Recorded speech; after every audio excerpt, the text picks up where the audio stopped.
नमस्कार दोस्तों, आप सबका स्वागत है आपके अपने चैनल गवर्नमेंट एग्जाम स्टडी में।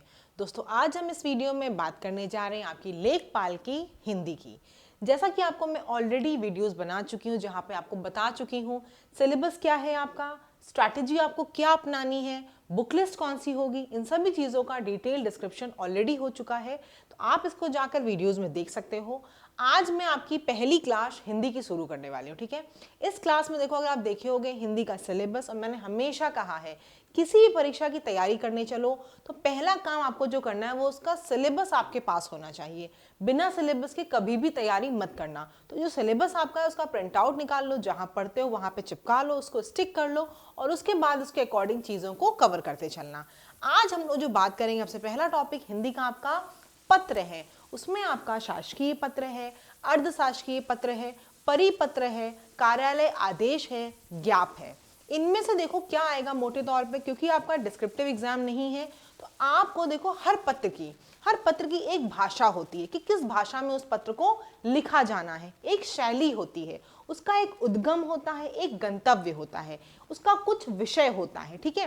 कौन उस पत्र को लिख सकता है, ये सभी चीजें होती हैं और एग्जाम में आपके क्या है, यही चीजें आएंगी। पीछे मेरे आपको स्क्रीन पे दिख रहा होगा कुछ शासकीय पत्र का प्रारूप। ये मेरे हैंड रिटन नोट्स हैं, क्योंकि जो आरओ का मेंस होता है वहां पर इसको लिखने को आता है और यूपीपीसीएस का मेंस जो होगा वहां पर भी आता है। और उम्मीद करती हूँ कि आप लेखपाल के साथ साथ उन तैयारियों को करोगे तो जरूर वहां भी सफलता के झंडे अपने गाड़ोगे। तो मैं आपको ये दिखा रही हूँ कि ये आपको दिखा क्यों रही हूँ, पर्पस सिर्फ दिखाने का एक ये है कि जब कोई चीज आपको पता है, देख लेते हो तो वो ज्यादा दिमाग में बैठ जाती है। जैसे कि किसी मूवी के साथ होता है, कोई मूवी देख आते हो तो वो बहुत दिन तक आपको याद रहती है। तो इसीलिए मैं इस फॉर्मेट को दिखा दे रही हूँ कि एक बार देखे रहोगे ना तो आपको ये दिमाग में अच्छे से बैठ जाएगी कि कैसे क्या होता है, क्योंकि आपने प्रारूप देखा होगा। जितना मैं कराऊंगी उससे ज्यादा बाहर जाने की जरूरत नहीं है, क्योंकि उससे ज्यादा आपका आएगा भी नहीं। हिंदी स्टार्ट मैंने इसलिए कराई तो हिंदी आपके लिए कहीं ना कहीं आपने हिंदी को पढ़ा होगा, 10 मार्क्स की हिंदी है तो हमको इसे फोकस भी करना है। और दूसरी चीज देखो, जो सारा सिलेबस है मेरे पास है, मैं ऑलरेडी बता चुकी हूँ, लेकिन क्या है, मैं खुद के जब नोट्स बनाती हूँ, खुद की पढ़ाई करती हूँ तो कैसे भी कहीं भी कुछ भी लिखती रहती हूँ। आपको पढ़ाना है तो सिस्टमैटिक तरीके से होना चाहिए, जिससे कि आपको प्रॉपर उसकी समझ आ जाए। ये जो मैं वीडियो बनाऊंगी इसका पूरा कंटेंट आपको टेलीग्राम ग्रुप पे मिल जाएगा। मैं लिंक आपको डिस्क्रिप्शन में दे दूंगी, पिन भी कर दूंगी कमेंट में, तो आप वहां से इसको जोड़ लेना। ये पीडीएफ आपको वहां मिल जाएगी और जो पढ़ रहे हो वीडियो वो यहाँ पे देखोगे। आपको क्या करना है बदले में, बस एक काम, वीडियो को लाइक करना है, अपने दोस्तों के साथ इसको शेयर करना है, क्योंकि जो मैं मेहनत करती हूँ आपके पास वो पहुंच रही है, तो बस मैं यही चाहती कि थोड़ा सा उसका अप्रिसिएशन मिले, ठीक है। चलो तो हम लोग देखते हैं शासकीय पत्र का प्रारूप। प्रेषक है, पत्रांक, मतलब जो आपका पत्रांक होता है ना, चढ़ता है आपका कि किस नंबर पे कौन सा लेटर जा रहा है, वापस आएगा, वो सब लिखा जाता है एक जगह, वो यहाँ नंबर चढ़ेगा। नाम होगा, पद नाम होगा, शासकीय पता होगा, ठीक है। सेवा में आप लिखोगे, फिर जो पदनाम होगा और शासकीय पता होगा। अनुभाग लिखोगे, विषय लिखोगे, महोदय के बाद लिखते हैं हम उपयुक्त विषय में निर्देश हुआ है कि, महोदय लिखते हैं, ठीक है। आपको देखो कुछ ये ध्यान देनी है, शासकीय पत्र था, इसमें क्या लिखा हमने, महोदय लिखा। इसके बाद अगर देख लो तो क्या लिख रहे हैं हम, लास्ट में भवदीय लिख रहे हैं, ठीक है। जो भेजता है वो यहाँ पे क्या लिखता है, भवदीय। भवदीय के बाद अपना नाम लिखोगे, ठीक है, हस्ताक्षर, नाम, पदनाम। अब देख लो, मैं यहाँ, ये तो एक प्रारूप था जो आपको सिर्फ देखना था। देखना क्यों था, कई क्वेश्चन ऐसे आते हैं कि पूछा जाता है आपसे शासकीय पत्र में संबोधन किससे किया जाता है, तो मैंने दिखा दिया शासकीय पत्र में संबोधन किससे कर रहे हो आप, महोदय से। एंड कैसे हो रहा है, भवदीय से हो रहा है, तो इसीलिए सिर्फ आपको ये दिखाया, बाकी आपको इसको देखने का या पढ़ने का कोई विशेष मतलब नहीं है। ये आपका मेंस में आता है, लेकिन क्योंकि ये मेरे पास था तो आपको दिखा दिया और मुझे लगता है इससे आपको ज्यादा अच्छे से समझ भी आएगी। ये पीडीएफ आपको टेलीग्राम पे मिल जाएगी। आगे देख लीजिए। अब ये जो चीज है ये आपके इंपॉर्टेंट है, क्योंकि क्वेश्चन जो बनेंगे वो इसी से बनेंगे, इससे बाहर कुछ भी नहीं आएगा, ठीक है। शासकीय पत्र की देखो विशेषताएं क्या होती हैं। इसका उद्गम सदैव किसी शासकीय पद से होता है। उद्गम मतलब कहां से वो निकलता है, ठीक है। तो कहां से वो आपका स्टार्ट होगा, उद्गम हमेशा किसी शासकीय पद से ही होगा, और हमेशा कहां जाएगा, किसी पद को ही जाएगा। एक पद से हमेशा दूसरे पद को किया जाता है। इस पत्र को कौन लिखता है? एक पद का इंसान दूसरे पद को लिखता है। अब एक और चीज क्या है यहाँ पे कि ये जो पद होते हैं ये वरिष्ठ से कनिष्ठ या फिर कनिष्ठ से वरिष्ठ, यानी कि जो बड़ा अधिकारी है पद वाला है वो छोटे को भी, और छोटे वाला जो है वो बड़े को, दोनों लोग क्या कर सकते हैं? शासकीय पत्र को लिख सकते हैं। वही दोनों बातें यहाँ लिखी हुई है कि सदैव पद को प्रेषित किया जाता है और हमेशा क्या होता है, इसका संचालन हमेशा क्या होता है दोस्तों? शासकीय पद से होता है। ठीक है, इसका संचालन मैंने क्या बताया? द्विआयामी होता है। ठीक है, द्विआयामी होता है, यानी कि कनिष्ठ से वरिष्ठ की ओर और वरिष्ठ से कनिष्ठ की ओर होता है। ठीक है, आगे देख लो। अगर हम विषय वस्तु के बारे में बात कर लें तो विषय वस्तु में इसमें क्या होता है? हम कब इस पत्र को लिखते हैं? क्या विषय होता है जब हम इस पत्र को लिखते हैं? एक क्या होता है इसमें? शासकीय कार्य व्यवहार से जुड़ी जो भी सूचनाएं होती हैं या कोई आदेश होता है या फिर कोई निर्देश होता है, ये सब अगर आपको कन्वे करना होता है दूसरे को तो आप क्या करते हो? शासकीय पत्र का प्रयोग करते हैं। ठीक है, जो भी कार्य व्यवहार से जुड़ी सूचनाएं होती हैं, आदेश होता है, उन सब के लिए हम क्या करते हैं? शासकीय पत्र का प्रयोग करते हैं। आगे देख लो क्या है इसमें। ठीक है, ये भी चीजें समझ जाओ। अभी जब आगे आपको क्वेश्चन दिखाऊंगे तो आपको और अच्छे समझ में आएगा।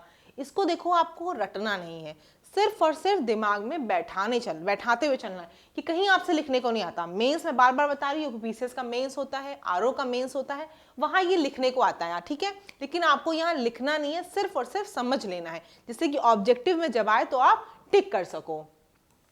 इसकी भाषा कैसी होनी चाहिए? देखो, भाषा हमेशा कैसी होनी चाहिए? औपचारिक।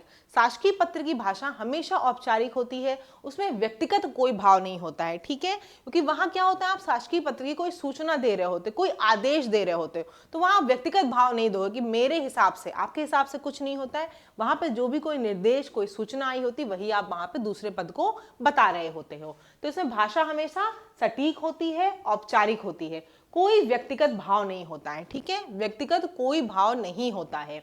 आगे देख लो, इसका अगर हम देख लें शैली तो कौन सी है? तटस्थ भाव से अन्य पुरुष शैली में इसको लिखा जाता है। पत्र का प्रारूप मैंने बता ही दिया आपको, हमेशा औपचारिक होगा। यहाँ पे सदैव संबोधन जो होगा पद के सापेक्षिक नियत और औपचारिक यहाँ भी होता है। पत्र के समापन में अगर आप देखे होंगे तो एंड में हमने किसी शब्दावली का, कोई खास शब्दावली का प्रयोग नहीं किया था। अभी यही चीज आप अर्थशास्त्री में देखोगे तो वहां पर अंत में, समापन में आपको एक शब्दावली का प्रयोग किया जाता है, लेकिन यहाँ पर किसी शब्दावली का प्रयोग नहीं किया, आपने खाली क्या कर दिया? भवदीय लिख दिया। ठीक है, पत्र क्या होता है? विभिन्न पदाधिकारियों द्वारा प्रयुक्त किया जाता है। क्लियर? चलो अब हम दूसरा कौन सा देखेंगे दोस्तों? अर्ध सरकारी पत्र। ठीक है, अर्ध सरकारी पत्र। सरकारी या शासकीय पत्र समझ में आ गया होगा। क्या बताया मैंने आपको उसमें ये बताया आपको कि हमेशा जो शासकीय पत्र होता है वो किसी सूचना से या किसी निर्देश से, किसी आदेश के लिए होता है। दूसरा क्या होता है? उसकी जो भाषा होती है वो कैसी होती है? औपचारिक होती है। और मैंने आपको क्या बताया कि हमेशा जो आपका शासकीय पत्र होता है वो हमेशा एक पद से दूसरे पद को किया जाता है, पद से पद को ही किया जाता है, चाहे वो वरिष्ठ से कनिष्ठ हो या कनिष्ठ से वरिष्ठ होता है। अगर आप संबोधन की बात कर लो तो संबोधन में आप महोदय का यूज करते हो, लेकिन समापन में आप किसी क्या कहते हैं शब्दावली का प्रयोग नहीं करते हो। ठीक है, इतना समझ में आ गया? आगे देख लो। अर्ध सरकारी पत्र क्या होता है? अर्ध सरकारी जो पत्र होता है वो आपका क्या कहते हैं शासकीय जो लोग होते हैं उन्हीं के बीच में होता है। ठीक है, लेकिन क्या होता है, ये आपका अधिकारियों के बीच में होता है, लेकिन या किसी अशासकीय व्यक्ति के मध्य भी हो सकता है। जरूरी नहीं यहाँ पे कि आप शासकीय के मध्य ही करो, अधिकारियों के मध्य या किसी अशासकीय व्यक्ति के मध्य व्यक्तिगत स्तर पर, किस पर देखो होता है ये? व्यक्तिगत स्तर पर विचार विमर्श हेतु किया जाता है। वहां मैंने क्या बताया आपको? शासकीय में देखो दोनों का डिफरेंस समझाती हुई चल रही, जिससे कि आपको कंफ्यूजन ना हो, क्लियरिटी रहे। शासकीय मैंने क्या बताया था? व्यक्तिगत का कोई भाव नहीं होता है, लेकिन अर्ध शासकीय में क्या है? अर्ध शासकीय, क्योंकि ये कंप्लीट शासकीय नहीं है, अर्ध है। काम यहाँ भी अभी वही होगा, शासकीय वाला ही, लेकिन यहाँ पर आप क्या करते हो? व्यक्तिगत स्तर पर विचार विमर्श के लिए हम अर्ध सरकारी का प्रयोग करते हैं। ठीक है, ये क्या होता है? जनरली एक अधिकारी से दूसरे अधिकारी को प्रेषित किया जाता है। इसका जो संचालन होता है वो ज्यादातर क्या होता है?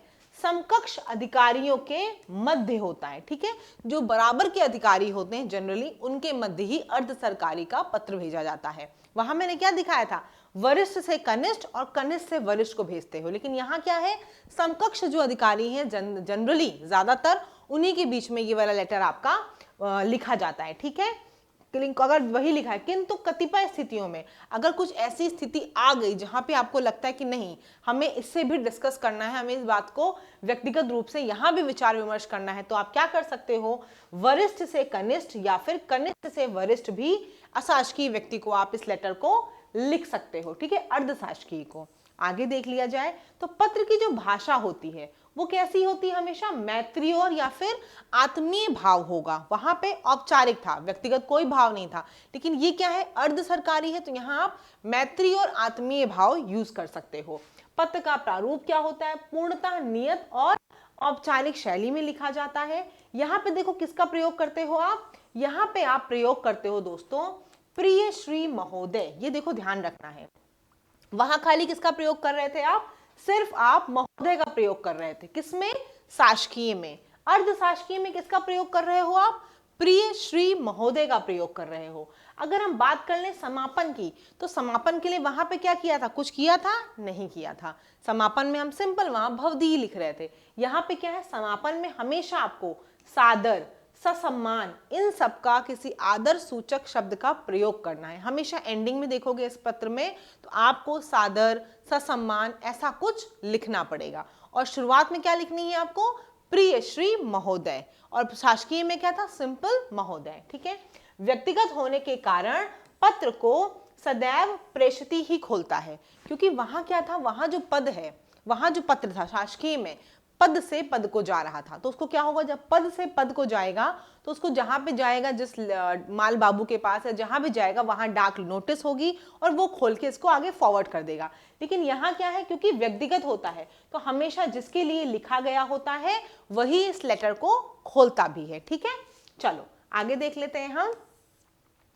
अर्ध सरकारी पत्र का प्रारूप देखो कैसे लिखा है, यहाँ पे मुहर लगेगी, जिस भी ऑफिस से आएगा, नाम, पदनाम, अशासकीय पत्र की संख्या, यहाँ पे विभाग, अनुभाग, दिनांक, स्थान, फिर आपने विषय लिखा, और फिर क्या लिखा यहाँ पे, देखो क्या दिख रहा है, प्रिय श्री महोदय, वहां पे सिर्फ महोदय। उपयुक्त विषय के संदर्भ में आपसे अपेक्षा है, वहां पे क्या हुआ था कि हमें निर्देश हुआ है कि, या फिर हमें आपको सूचना देनी है, या कोई निर्देश देना है, या आदेश देना है। यहाँ पे क्या है, आपसे अपेक्षा है, क्यों, क्योंकि यहाँ पे समकक्ष अधिकारियों के बीच में ज्यादातर होता है, और यहाँ पे क्या होता है, हमें विचार विमर्श करना होता है, तो ये हम ऐसे लिखते हैं। लास्ट में मैंने क्या लिखा है यहाँ पे, ससम्मान, प्रिय श्री महोदय आपको ध्यान रखना है अर्धशासकीय में, और ससम्मान, ठीक, फिर भवनिष्ठ आप लिखते हो। ठीक है, तो ये आपका हो गया अर्ध सरकारी, अर्ध शासकीय जिसे आप बोलते हो, वो आपका शासकीय था, ये वाला आपका अर्ध शासकीय है। देखो अभी होता सुन रहे हो तो आपको लगे कि बड़ा अजीब है, बड़ी टफ चीज है, 1 से 2 बार वीडियो देख लोगे और जो पीडीएफ में बता रही हूँ वो कर लोगे, फिर जो आगे क्वेश्चन है उसको करोगे, आराम से समझ में आ जाएगा। लेकिन देखो इसलिए कह रही हूँ कि पढ़ लो ये चीजें अच्छे से, 10 नंबर है, मैं नहीं चाहती कि अपनी तरफ से देखो हमें 100% करके जाना है, हमें जहाँ पता है कि जहाँ से हम एकदम कर सकते हैं उसको बिल्कुल भी आपको लाइटली नहीं करके जाना, उन टॉपिक्स को, उन चीज़ों को बहुत बेहतरीन ढंग से पढ़ के जाना है, जिससे कि एग्जाम में वहां जब कोई चीज़ आए तो वो चीज़ गलत नहीं हो। बाकी तो देखो आपको पता नहीं कैसा क्वेश्चन पेपर आ जाएगा, लेकिन एटलीस्ट जो टॉपिक हमें पता है कि अच्छा ये हम ऐसे कैसे कवर कर सकते हैं, उसको तो इतने अच्छे से करके जाना है कि उसके नंबर नहीं कटें, इसीलिए इसको पढ़ लो। ठीक है, तो ये हो गया आपका। आगे देख लेते हैं हम लोग क्या है, ये अर्धशासकीय हो गया और शासकीय हो गया। अब देखो क्या हमारे पास एक चीज आती है, वो है कार्यालय आदेश। कार्यालय आदेश क्या है वो पढ़ लेते हैं हम लोग। ठीक है, ये सब पीडीएफ मिल जाएगा, चिंता बिल्कुल नहीं करना बस अभी, लेकिन मेरी बात को सुनते हुए चलो। खाली पीडीएफ पढ़ोगे तो हो सकता है थोड़ा सा बोरिंग भी हो जाए और थोड़ा सा चीजों को समझ में भी आपको कम आए। यहाँ जब मैं आपको पढ़ा रही हूँ तो अभी मैं आपको पढ़ा रही हूँ, आगे पीडीएफ में मैंने इसको क्या किया हुआ है, आपको इसका डिफरेंस भी समझाऊंगी, फिर क्वेश्चन करेंगे तो चीजें बहुत अच्छे से क्लियर हो जाएंगी। बस एक ही काम करना, बार बार बोल रही हूँ, अपने दोस्तों के साथ इसको शेयर करना, वीडियो को लाइक करना और वीडियो को पूरा जरूर देखना, ये नहीं भगा भगा के देखोगे। ठीक है, इसको वीडियो को पूरा देखना। कार्यालय आदेश क्या होता है, ये शासकीय पत्र व्यवहार का वह रूप होता है जिसके माध्यम से किसी कार्यालय अथवा सरकारी संस्थान अथवा व्यापारिक संस्थान में एक वरिष्ठ अधिकारी अपने अधीनस्थ जितने भी अधिकारी कर्मचारी होते हैं उनको विभिन्न सेवा संबंधी मामलों जैसे अवकाश की स्वीकृति हो, अनुशासनात्मक कोई मामला हो या फिर किसी प्रकार की कोई अपील हो, उस पर किसी निर्णय को अनिवार्य अनुपालन से जारी करता है। कार्यालय आदेश क्या होता है? ऑफिस ऑर्डर होता है। ये आपका एक वरिष्ठ अधिकारी जो होता है वो अपने जितने भी नीचे के अधिकारी होते हैं, ठीक है, जितने भी नीचे उसके अंदर काम कर रहे होते हैं लोग, कोई भी कार्यालय है या कोई सरकारी संस्थान है, कोई बिजनेस आपका संस्थान है, उन सब में जो होते हैं एक वरिष्ठ अधिकारी जो होता है वो क्या करता है, उसके अंडर में जितने भी अधिकारी होते हैं उनके लिए एक ऑर्डर जारी करता है। ये आपका अगर आपने देखा होगा तो कार्यालय आदेश जो है वो छुट्टी की स्वीकृति के लिए भी जारी होता है, ठीक है। उसके अलावा आपका कोई अनुशासन वाला कोई मामला चल रहा हो तब भी एक ऑफिस ऑर्डर आता है कि ऐसा ऐसा हमें करना है। कई जगह कुछ आपका मतलब ऐसा ऐसा काम चल रहा है तो आपको इस हिसाब से रहना है, ठीक है। तो ये क्या होता है? सबके लिए होता है। ये ऑफिस ऑर्डर किसी पर्टिकुलर के लिए नहीं होता है। कार्यालय आदेश जो होता है वो सबके लिए होता है। जैसे आपने पत्र जो लिखा वो किसी को लिखा गया है ना, पर्टिकुलर लोगों को, पद से पद को आपने शासकीय दिया, व्यक्तिगत रूप से विचार विमर्श करना था तो आपने अर्ध शासकीय कर लिया। लेकिन कार्यालय आदेश क्या है? जो एक वरिष्ठ अधिकारी होगा अपने नीचे सभी के लिए कोई चीज उसको लागू करनी, कोई चीज बतानी है तो वो कार्यालय आदेश जारी कर देता है, ठीक। चलो इसको देख लेते हैं, इसका प्रारूप कैसे है। इसके प्रारूप में क्या होगा? कार्यालय आदेश संख्या, उसके बाद सिंपल श्री इनको आदेशित किया जाता है। किसी का अगर अनुशासन को कोई मामला मान लो आया, ठीक है, किसी ने कुछ भी गड़बड़ कर दी ऑफिस में या कुछ भी हुआ तो उनके लिए कुछ हमको करना होगा तो क्या होगा? कार्यालय आदेश जारी होगा कि श्री इनको आदेशित किया जाता है कि आप ये काम करें। या फिर कहीं की ये ड्यूटी लगती है सबकी अलग अलग, तब भी ये सब क्या होता है? आपका कार्यालय आदेश जारी किया जाता है, ठीक। चलो तो बस इसमें इतना देखना है, तत्काल प्रभाव से छोड़ दो। लिखने का फॉर्मेट आपको नहीं सीखना है, सिर्फ आपको इसको समझते हुए चलना है। आगे देख लिया जाए। इसके बाद आपका क्या है?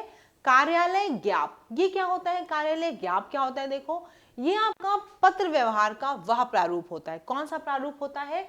जिसमें जो सरकारी कार्यालय में कोई विशिष्ट अथवा सामान्य मामलों में हमें अगर दो कार्यालयों के बीच में, दो विभाग के बीच में या दो लोगों के बीच में कोई भी हमें क्या कहते हैं आदेश प्रसारित करना होता है, इसे ही हम कार्यालय ज्ञाप बोलते हैं, ठीक है, कार्यालय ज्ञाप। आगे देख लो। इसके बाद देख लो आपका क्या है? कार्यालय ज्ञाप के बाद आपका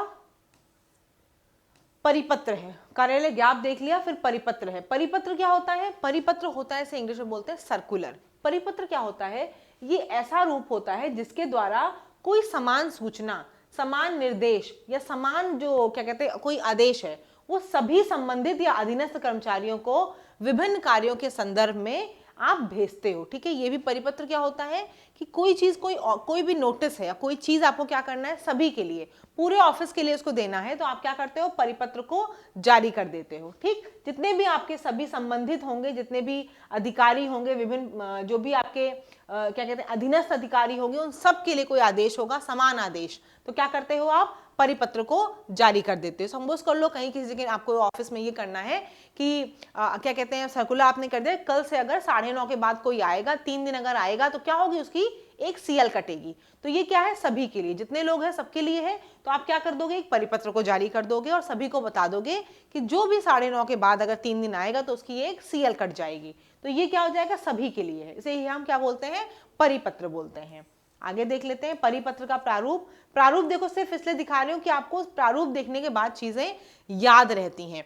प्रारूप क्या होता है? देखो प्रारूप क्या होता है आपका, अगर शासकीय पत्र है, ठीक है, शासकीय में अगर कर रहे हो तो शासकीय पत्र का वो ले लेता है। अगर आप अर्ध शासकीय में भेज रहे हो कोई चीज परिपत्र की तो अर्ध शासकीय में लिख देते हैं। बस लिखने का तरीका सेम ही होता है, जैसे शासकीय में लिखते थे ना वैसे ही लिखते हैं। आगे देख लो। अब ये जो आपके आगे ये देख लो, जैसे मैंने क्या बताया आपको, डिफरेंस बता रही हूँ। शासकीय पत्र में क्या है? औपचारिक है, अन्य विभागों में भेजे जाते हैं आपके, ठीक है। शासकीय पत्र जो होते हैं औपचारिक भाषा होती है।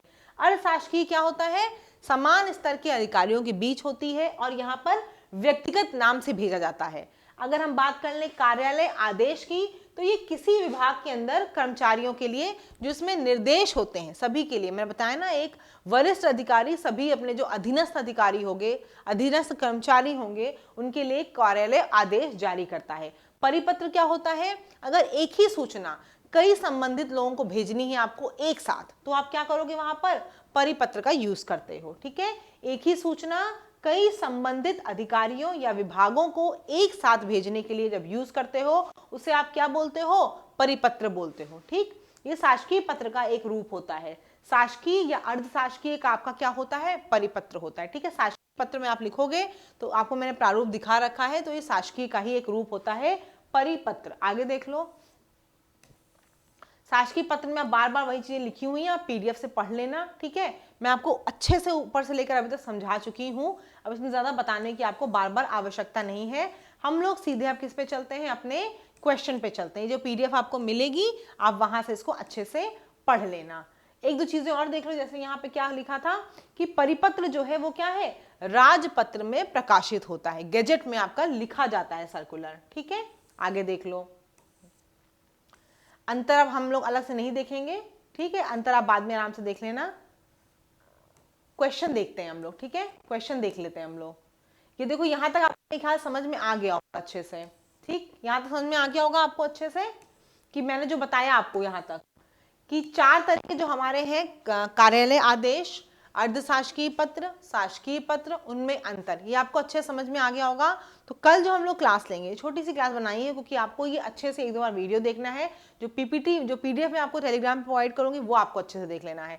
कल जब हम लोग क्लास लेंगे तो वहां पे क्या करेंगे, हम लोग अपने क्वेश्चन आंसर करेंगे। ठीक है, जो इसके क्वेश्चंस होंगे वो कल क्वेश्चंस को करेंगे, प्लस साथ में आपकी कल कंप्यूटर की भी क्लास होगी, आपको कंप्यूटर भी पढ़ाऊंगी, यूपीजी के और आपके साथ में कंप्यूटर, ये तो चलता ही रहेगा। इधर वाले कोर्स भी हम लोग साथ साथ कवर करते चलेंगे। और जितना मैंने आपको ऑलरेडी पहले बताया हुआ है, आपको क्या करना है, उनको भी पढ़ते हुए चलना है। जितना मैंने आपको बताया ना कि आपको खुद से अपनी पढ़ाई करनी है, वो आप अपनी सेल्फ स्टडी तो करते ही चलो। वीडियो अच्छी लगे तो जरूर लाइक करना, चैनल पर नए हो गए तो सब्सक्राइब जरूर करना। कोई क्वेरी हो तो कमेंट सेक्शन में पूछ सकते हो। धन्यवाद।